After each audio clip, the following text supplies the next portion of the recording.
Hi Flosstube, welcome to my channel. My name is Julie.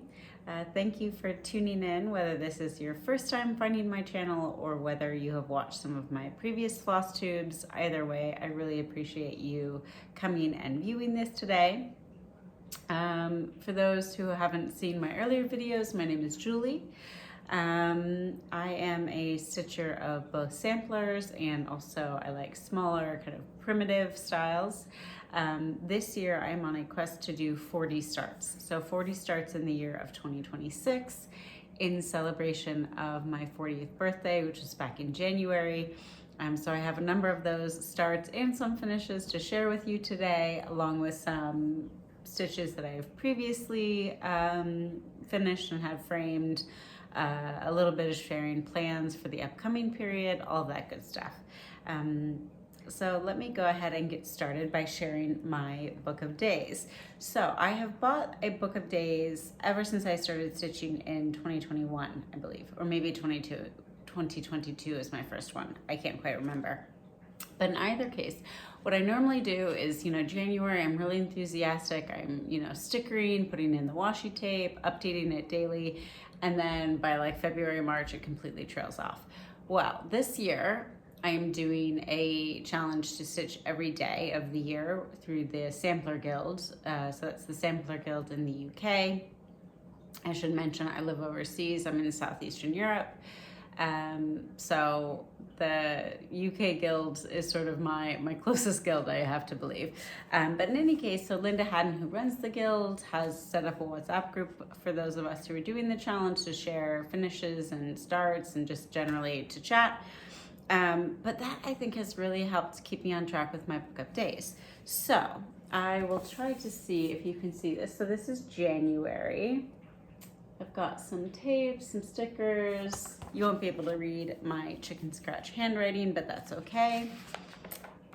February, I went, of course, with like a little pinky, some birds, some flowers. In March, I started a little bit more springy, even though the weather, I think, was very much not spring.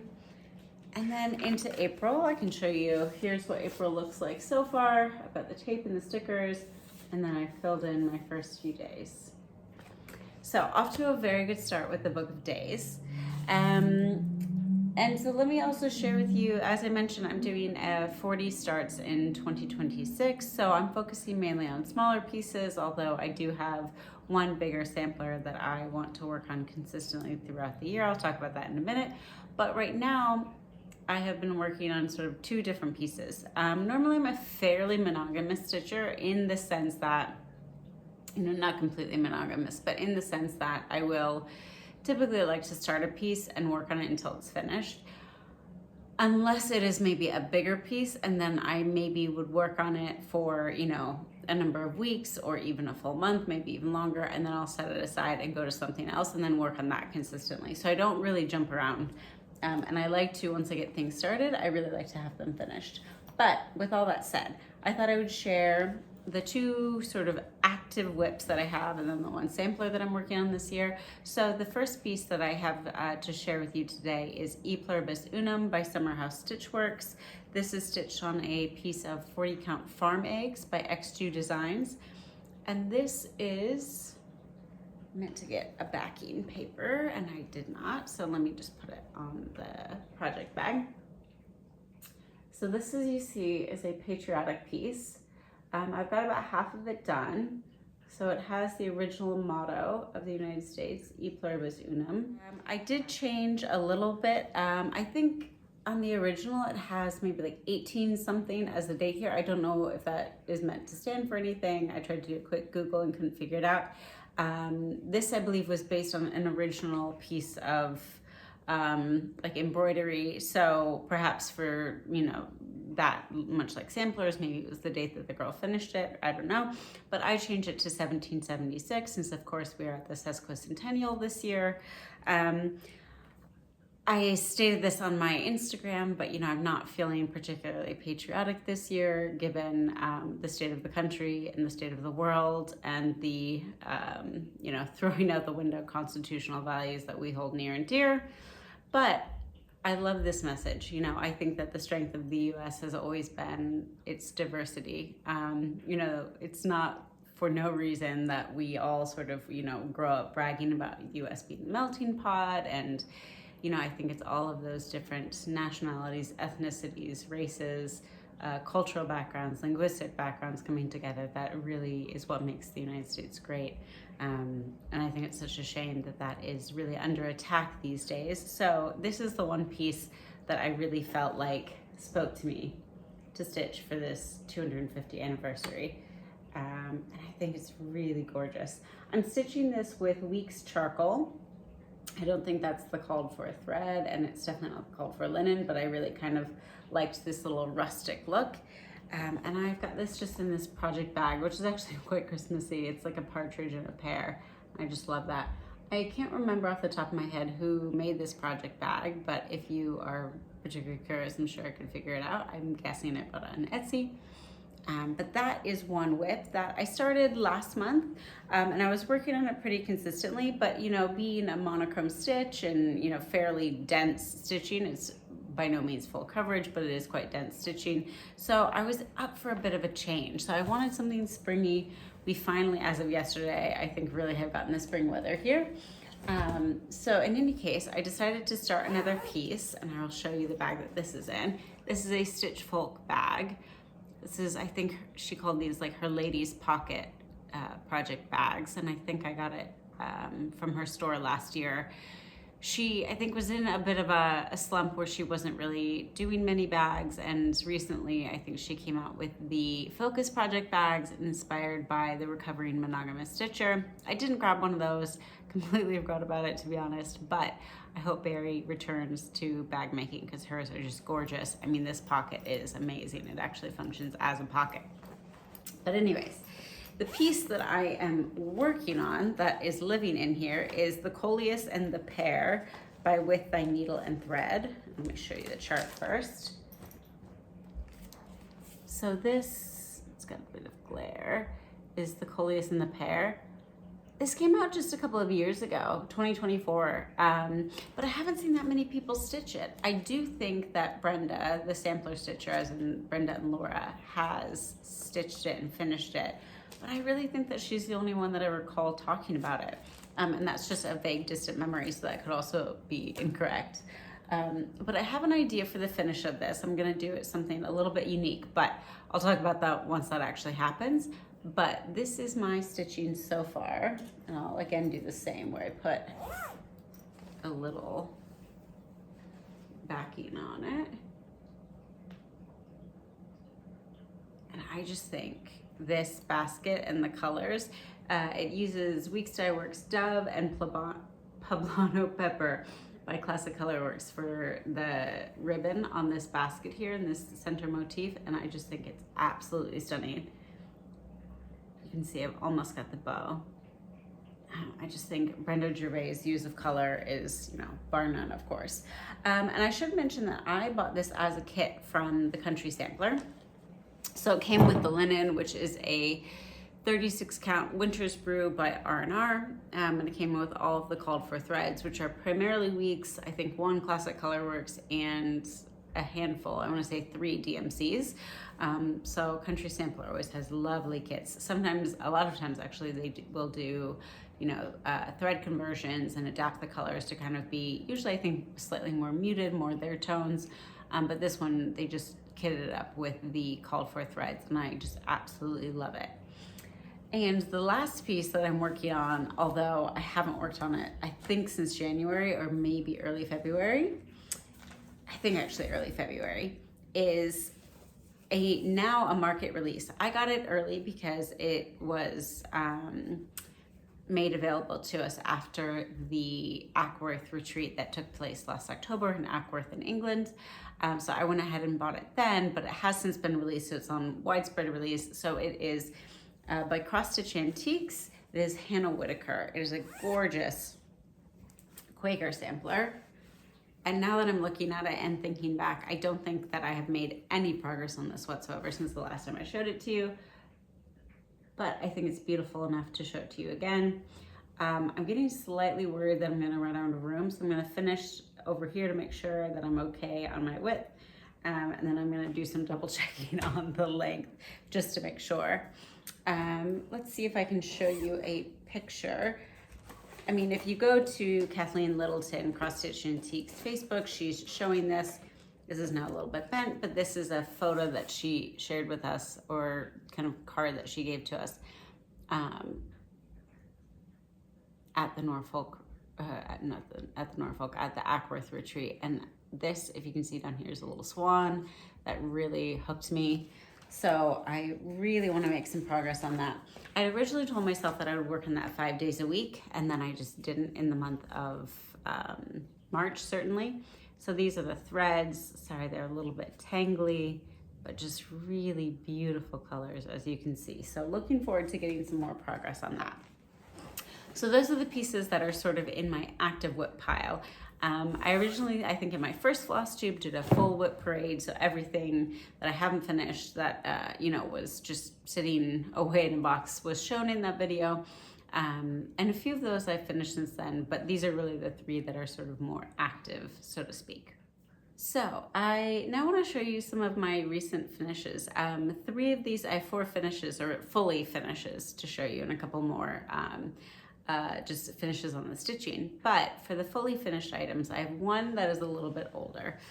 So last year, January 2025, I did Dorothy Bryant by Hands Across the Sea as my blessing sampler in January. It's a monochromatic. I can't remember if it was, you know, called for as a monochromatic sampler, but that's how I stitched it. And so I had bought this basket from, I think this is like from Ohio Farm Baskets, maybe on Etsy. And normally it comes with like a little placard that says, you know, it could say like Stitcher, or, you know, they have a few different variations. But I asked them to send it without a placard because in my mind I had that I wanted to finish it with this sampler on it. And she's a little bit askew right there.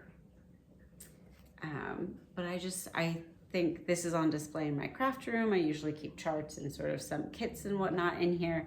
But I just think that is really, really kind of gorgeous. It's a little bit big for the spot, I think. I had envisioned it being slightly smaller.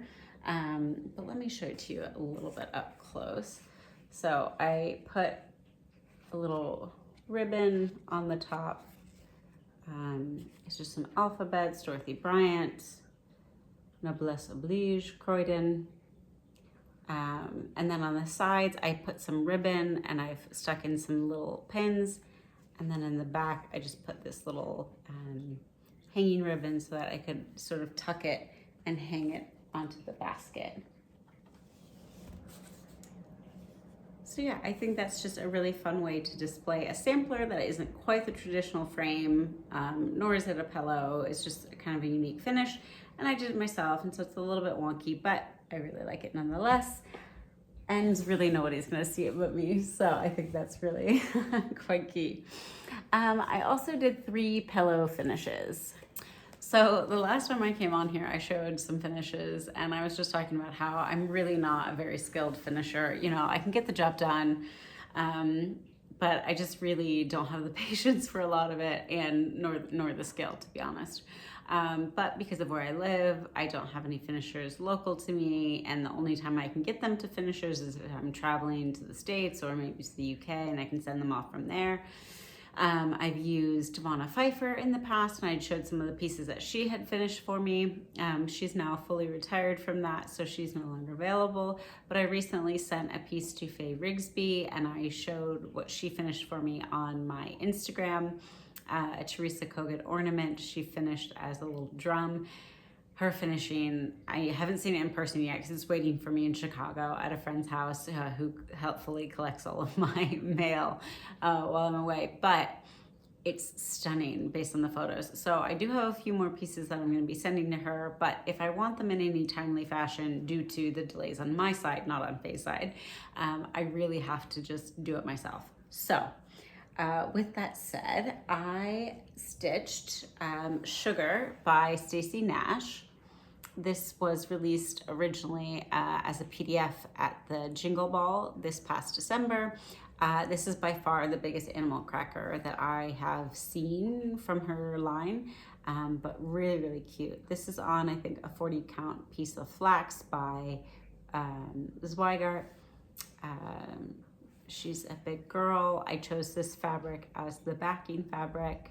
She's stuffed with wool. I did a little ladder stitch at the bottom, which is always a bit dodgy. But yeah, just to give you a size comparison, this is her next to Lily, so she's really quite big. The next one that I finished was Joyeux Noël by Artful Offerings. So this did come as a kit. However, I apparently bought not only the kit, but the chart separately. So when I went to go stitch this, I just found first my chart. So I pulled my own threads, just the called for ones, and I pulled my own linen. This is 40 count haystack by Color and Cotton, beautiful linen. And then when I went to look for something else, I saw that I had it as a kit. So I did use the kit backing fabric to finish the pillow. So it's not terrible per se, but when I stitched it, you know, I was doing the method where you sort of leave a little gap to fill in the stuffing. And then, you know, you're supposed to do a ladder stitch to stitch it up. I left that gap on the top. So originally I wasn't gonna put any sort of trimming, because if you see the chart itself, it's quite just plain. And I really think it's beautiful like that. But I thought I can't leave that sort of wonky seam at the top. So I had some green sari silk that I just stitched on. And I actually think that particular shade of green matches the green in here beautifully. And I love this sort of grain sack look that this piece has. I stitched another that I'll maybe talk about and show a picture of in a moment that has like a similar design to that, and I'm just really drawn towards that. So this, I also didn't want the pillow to be super full, because I just think it kind of looks, you know, I want it to look like an old grain sack, I think essentially is what I'm going for. So this one I'm actually quite happy with how it turned out. But just, you know, I would, you know, assume that the more I practice my finishing, the better I should get, but it seems like that doesn't quite happen. So in any case, it's done, and it'll be able to go out next Christmas, which I'm really happy about. And then the biggest sort of goof I had was on this. This is the Key to My Heart. No, this isn't Key to My Heart. What is this? Be Still My Heart by Samplers Not Forgotten. So this is her little hydrangea kit, and it's just gorgeous. I love the sort of white and green tones. This of course came as a kit. This is the backing fabric for the kit, super cute. And her instructions, so she had a little piece of trim. So actually let me go grab the trim so I can show you what it was supposed to look like. Okay, so I brought the chart to show you. So you see this little lacy trim, which she gives you, you know, enough and then some to go around the piece. And the instructions talking about on the heart, because, you know, you hand stitch it to finish it. And so on the heart, you know, tack down the trim first, you know, leaving about 1/4 of an inch away from the stitches. And then, you know, you take the backing fabric and put the right sides together, and then you stitch it around. So I did that. And when I put on my trim, I faced it inward, apparently, instead of outward. So you can't see my trim. I mean, if you look really closely, you can see that it's there, but it's not poking out as it should. I actually think it looks okay, but I would like to get, I was looking through the trims that I have here, and there's nothing that I really liked to kind of cover up, because I think it just sort of, you know, some of the edges are not great due to my finishing skills. So I'm hoping to maybe find something where I can cover that up and, you know, hide some of my mistakes. But, you know, it's all a learning process, but hopefully I actually start to see some improvement on this. But I just love this backing fabric. You get this cute little button and heart charm, button and little, yeah, silver heart with the safety pin. So really, really cute, but yeah, facing some issues on my side for sure. And then I have a couple of other finishes that are not yet fully finished. I wanted to get at least one of these fully finished before I came on here today, but it just didn't quite happen. But this is one of La-Di-Da's little bunnies. This is Francis, 1863. And this is stitched on I want to say this is 36 count walnut by Dutch Mills, which is from a Dutch stitching shop. But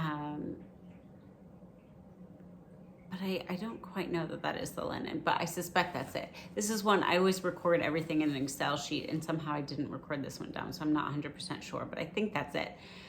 So next I have to figure out how to finish this and hopefully learn from some of my mistakes on sugar and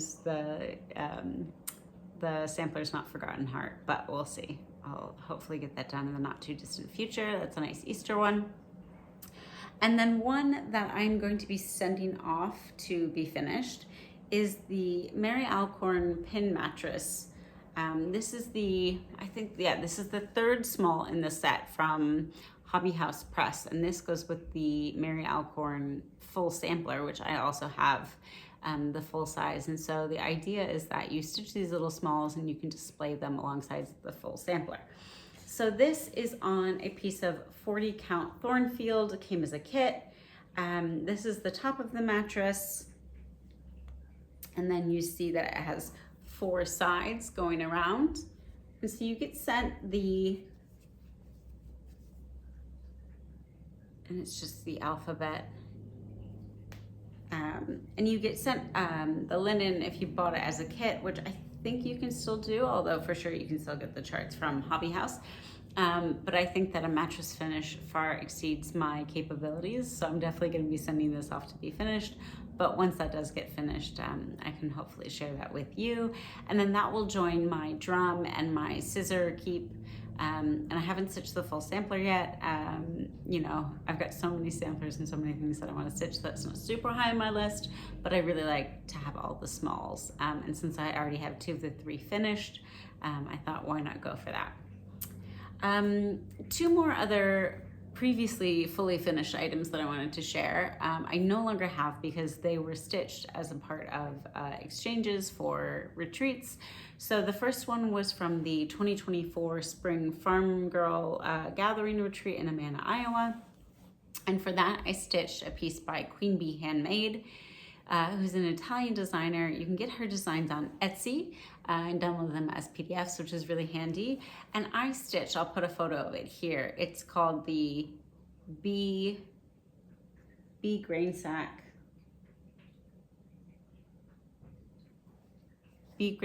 something, maybe. And I stitched it on 40 count platinum by Zweigart, just with the called for threads, which if I recall were DMC. But it's, again, similar to the Artful Offerings Joy Noel. It's got that sort of, you know, style that for some reason is reminiscent to me of a grain sack.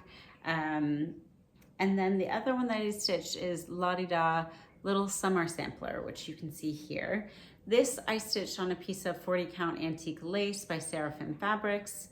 I think I did a mix of threads. I just sort of did my own thread conversion. This I also gave away. I want to say, was this maybe an exchange piece at the Country Sampler Retreat? I don't remember. I really don't remember which retreat I gave it away at, but hopefully it's gone to a nice home. But that, you can see a picture of that, just as another finish that really feels very springy to me, very timely. So if you're looking for like a small little pillow finish or a small little sampler to work on, I think that's a really great one. So I thought I would share some other previous finishes that I've put in this little divided shaker tray. Nothing's in the back of the tray, but everything is sort of jam-packed in the front. So I'll start to pull out items and maybe talk about them. So this is a strawberry that I got from Hobby House Needleworks. It's got this really gorgeous little raspberry on top. It feels like it's filled with like maybe sawdust. So I got that in that kind of purple shade. And then on the same trip, I believe, I got this green one because I didn't want them to feel lonely. And this one has a beautiful strawberry at top. But yeah, those are just really beautiful. I also have, for those who were at the Hands Across the Sea retreat last autumn in Swindon, you'll see this sort of paper folio. It was a project that we were able to work on during the session there. I couldn't quite follow the instructions because I'm not somebody who's ever done paper crafting, but when I came home, I later finished it, and that's just some really nice little ephemera there. I also have a little lavender sardine with the Strawberry Thief William Morris fabric. This I got at Liberty of London. You can get them, I think, in packs of 2 or 3, and each one is a different fabric. And I was there with a friend one time, and she wanted like 2 fabrics, and I just wanted this one. So we got a pack of 3. She got 2. I took home 1. And then these I have previously shown in the recent past, so I'll just quickly show them again. This is Marianne Groom, little pillow. Here is the National Female Model School by Cross Stitch Antiques. And I should mention that this is by Hands Across the Sea. And that is the backing fabric on that. Really beautiful sort of yellow mustardy floral. And this I did with that striped fabric. And then I thought I would show my finish of Lily. If you look really closely at this, yeah, you can kind of see it, I think. You'll see bite marks because I was fostering a kitten called Papaya, who now lives with my really good friend in Belgium. So I get constant updates, which I just love.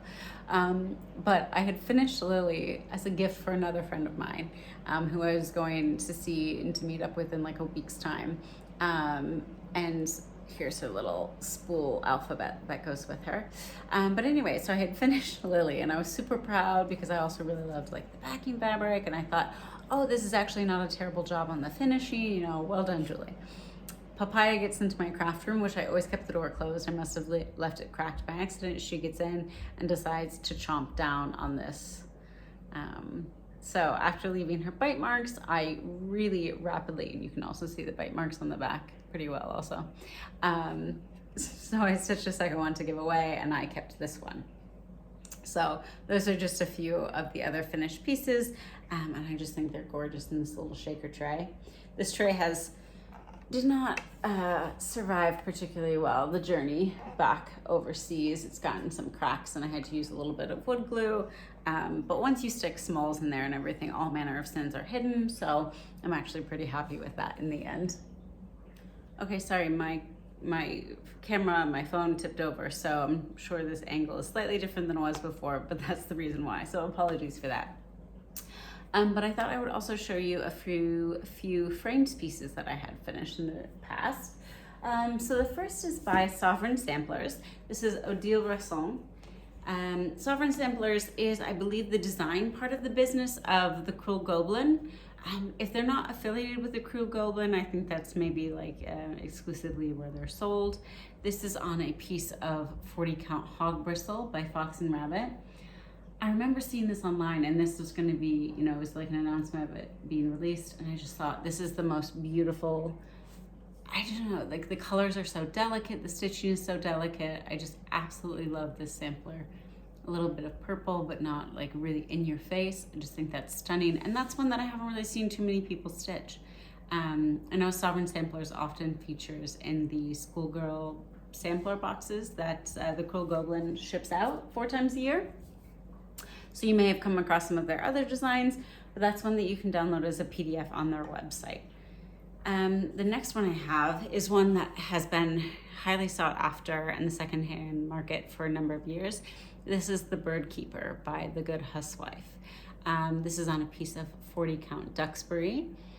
And you see she's got like a nesting hen and another bird in her skirt as a cage, and then the little bird on her shoulder. So originally this also has, I think, a tree coming up on this side, but I had misjudged my fabric and I didn't have enough space for the tree, so I thought, let me just go with her. I framed this myself. I think I just put it on top of some batting, on top of a piece of cardboard, and I don't even know that I laced it, to be honest with you.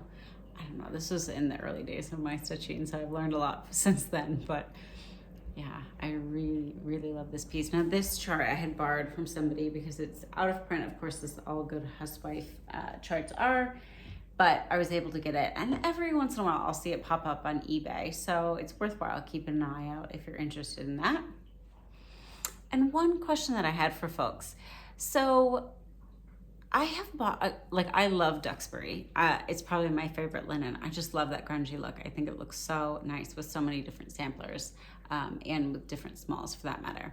But the past couple of pieces that I've bought, so this is a 40 count. So I think I bought a 40 count and a 46. They're significantly less modeled, right? They're more modeled and not really splotchy like some of the previous pieces were. So I wonder if Fox and Rabbit has changed their, process for dyeing Duxbury, or if it's just sort of like a temporary shift because of water or whatever. Maybe it's not a sort of, intentional shift, but just one of these things that happens because the dyeing process is always a bit mercurial. So I wonder if anybody has heard anything about that. I'd be really, really curious to know. And the third one I want to show you is called A Little Bit of Spring. This is by Blackbird Designs. This is from, I believe, their Ooh La La book, which is the sort of red Frenchy one. But I really love these alphabets, these little flowers. I liked the colors, a couple little birds down here. This was a relatively quick stitch. And I think it's the only thing I've ever had framed in like a later frame like this, but I quite enjoy it. So I thought that was a nice one to highlight, since I think sometimes in those Blackbird books, there's so many things in there that you maybe don't even realize are in there because of the nature of it. So the final one to show you today is Martha Carr by Cross Stitch Antiques. And I'm really sad because there's a chip right here on the frame. I move internationally from time to time, and so I think this was a casualty of that. But I adore this gold frame with this piece that's really yellow. Whenever I look at this, I think of Stitch and Gem because she really loves yellow. So I love the cartouche, the White House. I stitched this with Auvera on 37 count Wayfarer's Cloak. It's just one of my favorites. I told Kathleen Littleton one time when I was chatting with her that this was the first sampler that I ever stitched. There was just something about it that I really loved, even though I'm not explicitly a yellow person. It just really called to me, and it's a pretty manageable size. I mean, as you can see, it's not a huge sampler. And it's not got a huge number of colors. It's not really got confetti stitching. So if you're looking for your first sampler to try and you are feeling the yellow, this might be a good one to actually give a little try. I really recommend it. It was very enjoyable. So lastly, I want to talk about plans really quick. I think this is going to be a shorter video than some of my other ones, which maybe will be a good thing. You don't have to hear me sort of blathering on for quite as long. But in terms of my future plans in the coming month or coming, 6 to 8 weeks, something like that, I did order some charts at Market back in March. But again, because of where I'm living, I don't have access to them right away. I had them primarily shipped to Chicago, although I got my hands on one. I got Needlework Press, a garden aviary. But that was the only new release that I was able to get via that means. The rest of them I'll have to get later this year when I go back. So I won't be able to join in like the Market Mania that Stitching Gem, to mention her again, does. That's where, she encourages people to stitch along with any charts that they have bought at Market this year. So some people start, I think typically it's like one per week, like every Monday, for example, you start a new one. I think some people are starting ones, more frequently than that. The rules, I think, are up for, adaptation to whatever you want. But I would love to do that as part of my 40 starts in 2026. But since I don't have those charts yet, it doesn't really work for me. I'm also waiting. One of my favorite charts was by Crow's Feet Stitching, Ruthie. I think it's Eliza Jane Keach. I'll try to put an image here of what it looks like. She wasn't officially at Market herself, but I think there was one designer or company who, for a few smaller designers, maybe brought their releases to Market, because I did see it listed on a few different websites, and I think a lot of them sold out. But Ruthie also has an Etsy shop, which is where I've been able to purchase quite a lot of her charts, as well as some of the UK retreats. She's often there in person, and so you can get paper versions. But I'm waiting for Eliza Jane to go up on her Etsy shop because I would really love to stitch it. And I think it would be, just a nice, like, smaller sampler, a little bit more manageable. So my Market stitching is on hold for now, but there are a couple of sort of very Eastery, springy I don't believe that they're new releases per se, but one, I've bought both of them, first of all, on Etsy, so I don't have a print, a hard copy, although I have printed them out, but they're black and white copies, so not the nicest to show you, but I'll pop up a few images. The first is Madeleine de l'Est by Mrs. Flossie. It'll be the first thing of Mrs. Flossie's that I've stitched, although I have a few of her charts. But I think I saw Trish, is it Preb 409? Is that it? I think she stitched this a while ago when it was just released, and I love it. It's like really soft tones. Amy, who is Mrs. Flossie, gives two colorways. There's a more vibrant one where she's drawn colors from the back of the chart, and then there's a more muted one, which is what you see in the image of the antique sampler. I'm gonna go with the more muted version, but I've ordered some of the threads that I was missing from that. I think I'm gonna stitch it in the silks. So I've ordered a couple of those to a friend in France who's gonna bring them to me, and then hopefully next week I'll have those, and I can go ahead and give that a start. But the other one that I saw and fell in love with is by Tralala, who's a French designer.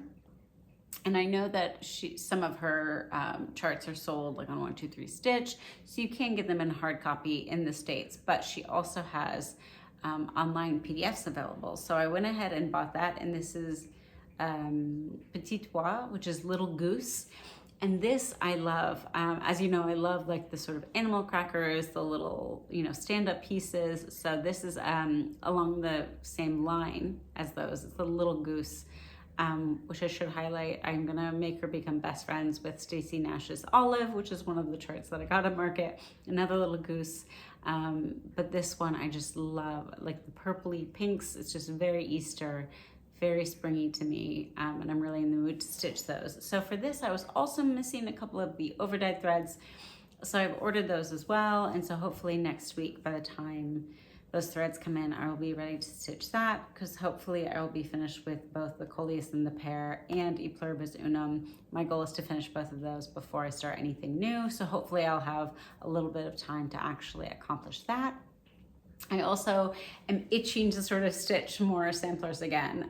I really, really love the idea of, I stole this idea, I've talked about this before, from Brenda and the Serial Starter. I think it's Brenda, the sampler stitcher on Instagram. So she has like a little sampler dough bowl. So sort of a lot of the small, Hands Across the Sea, or I think Pineberry Lane. A lot of designers do have smaller samplers, and especially if you stitch them on a higher count, they're even tinier. But so her idea is to put them in a bowl, and I just love that. And obviously I've put a few into my shaker tray, but I'd love to have more.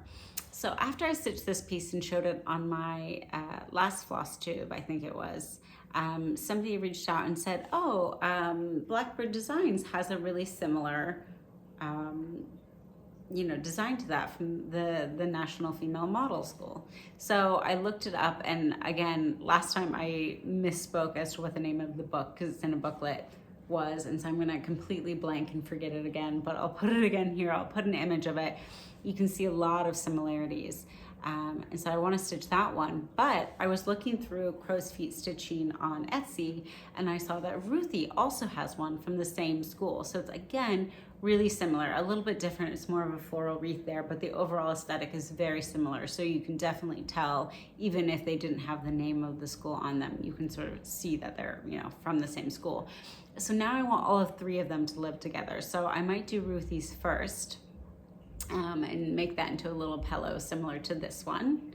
But then the Blackbird Designs one, I think, is definitely on my to-do list as well.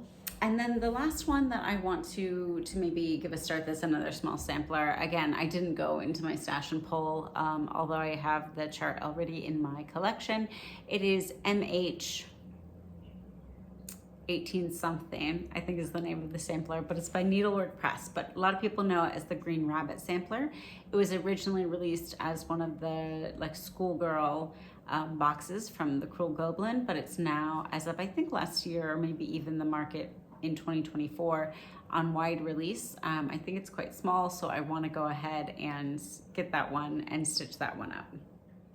So I think that is everything for today. I really enjoyed sharing some of my recent finishes with you. I was really on a roll at the start of this year in sort of, starting pieces. I think I'm up to start number 14 was this most recent one of the Coleus and the Pear. And so for a while I was really like, blasting through these finishes. I think by the time I hit Sugar by Stacey Nash, that's quite a hefty stitch. So that slowed me down a little bit. A Pluribus Unum I didn't think would be as big as it actually is. I should also mention, and maybe we'll have put a little notice already earlier in the video, so maybe this is repetition, but the stitch count that's listed on the pattern is wrong. So the stitch count says that it's something like 134 by, 210, let's say. These are just, off the top of my head. The 134 is actually 184. So I think it was just a typo in terms of when they were drafting the chart. So just be aware of that when you're going to pick your linen. Fortunately, I think the piece that I started to stitch it on was plenty big regardless of that sort of error, but just something to be aware of so that you don't start it and then realize that you don't have enough space. So just one of those things that happens, but I wanted to mention that. But yeah, so that was start number 13. Number 14 was the Coleus and the Pear. So already I'm ahead of schedule, but I really want to finish those two, make some good progress on Hannah Whitaker, and then maybe work on some of these small samplers that I've just mentioned. But in any case, I really appreciate you watching today. Please, if you have questions or comments about anything, please leave them down below. I'll try to put all of the information about things that I've mentioned into the info box below so that you have that as a reference point. Come find me on Jules Darling on Instagram. I'm not a super frequent poster, it's far from every day, but like maybe once a week or so, I'll post something or put something up in my stories. So I'd love to connect with you there as well. And thanks again for watching and have a good rest of your day. Bye-bye.